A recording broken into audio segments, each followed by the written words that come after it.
If you're watching this video, it means that the Denver Nuggets lost to the Phoenix Suns in whichever game it ended up being. I am recording this video the day that the Denver Nuggets went down 0-3, right before going on a trip to Chicago. So whatever ends up happening in game 4, I'm not aware of it at the moment. But this video is just going to be talking about what is in fact next for the Denver Nuggets, similar to a few videos I've done now. So after I thought the Nuggets were going to win this series, instead they got demolished unless they ended up making a historic comeback or made it at least a 7-game series, but the way those first 3 games went, I doubt it. And because of that, I'm pretty unhappy because the Nuggets are essentially my second favorite team in the league and the team I was most rooting for in this year's playoffs. However, because of that, if there's any team in the league that I know after my Chicago Bulls, and of course they are my Chicago Bulls, I physically own that team, it would be the Denver Nuggets. So I feel relatively qualified to talk about what is next for this team and really the kind of moves that they should make going forward to improve some of these teams' issues. So let's talk about it.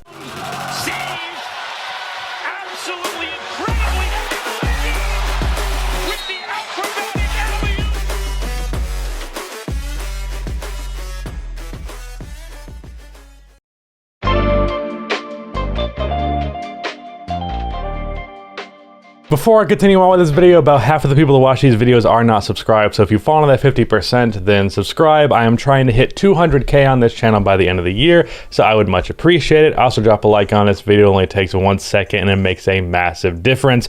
Also, by the time this video is coming out, I'm probably going to be doing a reaction of some kind to Game 4, so maybe watch that. I don't know what my schedule is actually going to look like at the time. I'm going to try to do post-game recaps there, but who knows? Anyways, on with the video. First thing I have to mention right out of the gate is while I do have some trade ideas in this video and I will go through them, for the most part, what the Nuggets actually need to do is inside. It's internal. It's just mostly getting healthy. Of course, there is Jamal Murray's injury that is the infamous one, but also Will Barton and PJ Dozier ended up getting hurt, and that affected them in the playoffs.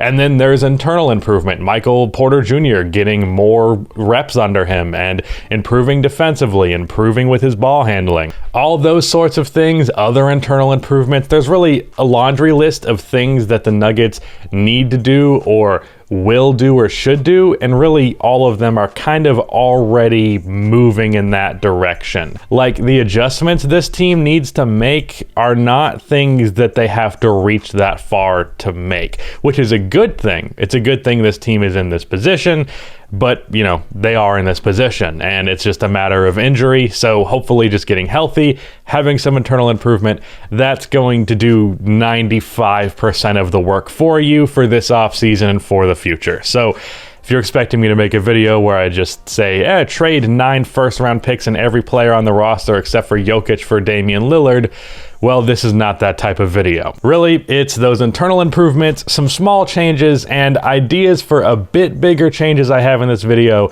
but nothing nearly as crazy as a Dame trade or something like that, which I'm sure some people will suggest. I'm not doing the take again, I don't care. First of all, what's their salary cap looking like? What do they have to address? Well, Paul Millsap is expiring, Will Barton is likely picking up his player option, and PJ Dozier is a free agent. I would bring back PJ. He is a really good wing defender who has flashes of being a good offensive player. He's really inconsistent, but he has games where he's good, games where he's not so good. And if you can bring him back on a relatively cheap, team-friendly deal, then I think that's worth it. Millsap can honestly walk. It's not that he's bad, it's just I would rather have a more reliable player on both ends of the floor in JaMychal Green out there and a more offensive threat by a mile, Michael Porter Jr. And really those guys combined with Aaron Gordon, you got all your forward minutes pretty much figured out. Millsap's just not a necessity on this team anymore. Now, actual cap space wise, They have nothing to work with. All right, that's the end of the video. No, they literally don't, they can only sign minimum contracts. They are maxed out on cap space, so no major signings either. They do have contracts, however, that you can pair together to actually make room happen. One thing you could do is pair JaMychal Green as well as Will Barton's contract together to get you about $22 million a year. That combined with a couple of first-round picks and let's say Bol because that's a young player, that can probably get you a really good starting guard. That's the one position left on this team that needs to be filled in the starting lineup. This team is in the position where they have 4 really good, reliable, like these are our starters, and not every team has that luxury, but they do need that 5th one still at the 2 guard or point guard spot. Really, it doesn't matter because Jamal Murray can play both positions, and money-wise and asset-wise, the best thing I could come up with, and this is like a bigger trade than I actually expected going into this, would be Malcolm Brogdon. Malcolm makes about that same amount of money. You could throw in 2-3 first-round picks plus Bol and the expiring contracts, and that's not a bad return for Malcolm Brogdon for the Indiana Pacers. And Brogdon is a great playmaker, great three-point shooter, really good at finishing plays, pretty good off-ball player. He pairs very well with Sabonis, so he'll pair very well with Jokic.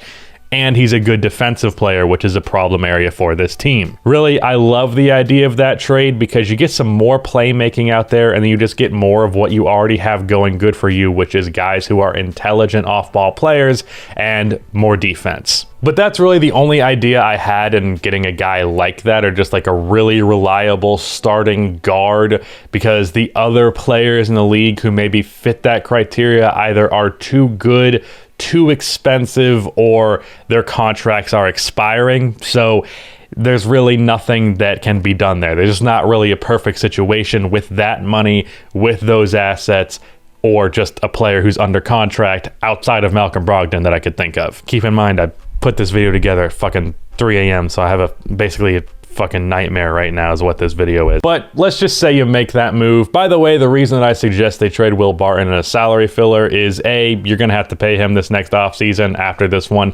and don't know how comfortable I am depending on how much money he wants there. But also Will Barton is just wildly inconsistent. Lately he's been really good, which makes me a lot more hesitant, but he's had moments of being bad. Some nights he's a good shooter, some nights he's a terrible one, sometimes he's a great playmaker, sometimes he has tunnel vision, sometimes he's really good defensively, sometimes he doesn't care. He is just truly an enigma of a player, and you can get any different experience any different night. And personally, I think this Nuggets team could stand to have a bit more consistency. So if you can shop him for a guy like Malcolm Brogdon, I think that makes a rather large leap for your team, especially in the consistency department. But now let's talk about the bench. Your starters are pretty much perfect at that point, but the depth on this team is not what it used to be. Now, first of all, looking at the guards, you have Monte Morris and Facundo Campazzo. One of my favorite players in the league. Monte Morris is one of my favorite backup guards in the league. And that's why it pains me to say that personally, I would trade one of these guys.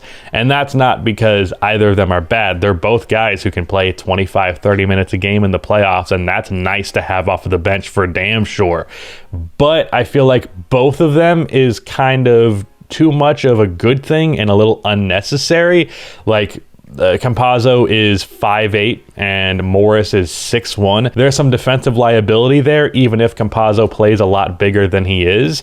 So, like, I would rather just get a bigger guard who is more capable defensively out there against teams rather than 5'8" and 6'1". As for the actual options, though, they're not amazing. One player I'd love to see on this roster who you could pull off a sign and trade for, either with Morris or Campazzo, probably Morris though, would be like Josh Hart. He wants to leave the Pelicans, and I think he'd be fantastic on this Nuggets team, almost like a shooting guard, Aaron Gordon, if you will. He's a good cutter, and he's a sometimes good three-point shooter and a fantastic defensive player and rebounder and hustle guy, and that would be great for this team. Maybe you could get Campazzo for him instead of Morris. I'd rather have Morris just because Morris is better right now. But at the same time, I think I'd rather have Campazzo and Josh Hart than Monte Morris and Campazzo. So I would be okay doing that. A less sacrificial option would be Campazzo to the Clippers for Terrence Mann, because they want some reliable backup point guard play and a playmaker who's a little bit more consistent than Rajon Rondo, who's still a good defensive player and good three-point shooter. Honestly, Campazzo is better than Rondo. But Terrence Mann is also like their only young asset, period. So they might rather just use him for a bigger trade than Facundo Campazzo. So I'd understand that. But let's just say for a hypothetical here, we go with the Monte Morris for Josh Hart sign and trade. Either way, trading one of those guys pains me. Morris is the better player, so that pains me even more. But I really think Josh Hart would be phenomenal for this team. And especially if you're healthy and you already have Jamal, Michael, and Jokic, that's enough offensively that I think you're okay sacrificing your bench offense a bit for some more defensive-minded guys like Josh Hart. By the way, if you can't tell at this point, I'm kind of just reaching for smaller things. Normally, I'm like, draft a guy, sign a guy, but because this team is so locked into the current roster they have, there's really not a whole lot of options out there, on top of the fact that there isn't just a plethora of players that fit the criteria of what this team needs. So some of these things are like at least 5% a stretch. I'm aware of that. After that, though, that's your guard situation. We'll say it's Campazzo and his name is Josh Hart, remember that. Then your forwards are PJ Dozier and Zeke Naji. Zeke Naji is a really underrated rookie this year and someone who should have been getting playoff minutes, and he just didn't because he's a rookie, but I think he genuinely was worthy of them. And then after that, I would sign an actual center instead of doing Paul Millsap or Aaron Gordon or JaMychal Green at center. An actual backup center who in particular is a pretty good defensive player, so that maybe even you can run him a little bit with Jokic from time to time if you're having instances where your rim protection or your pick and roll defense is not cutting it. The guys out there for basically a nothing contract would be Dwayne Dedmon, Cody Zeller, or Gorgie Dang. So then your starting lineup is Malcolm Brogdon, Jamal Murray, Michael Porter Jr., Aaron Gordon, and Nikola Jokic, with Campazzo, Josh Hart, PJ Dozier, Zeke Naji, and let's say Gorgie Dang off of the bench. On top of that, there's been talks about firing Michael Malone. I would not do that right now. I think we should give him a chance with a full year of health and this roster really hitting its stride. I especially think next year, presuming health permits, with Michael Porter Jr. taking another step, this will be the best year of Nuggets basketball next season. But if he does take that and has that situation and then they disappoint in the playoffs, whatever we qualify disappointing to be at the time, because we'll have to actually wait and see what the roster ends up being, then yeah, I'm calling for his head. But right now, I don't feel strongly one way or the other.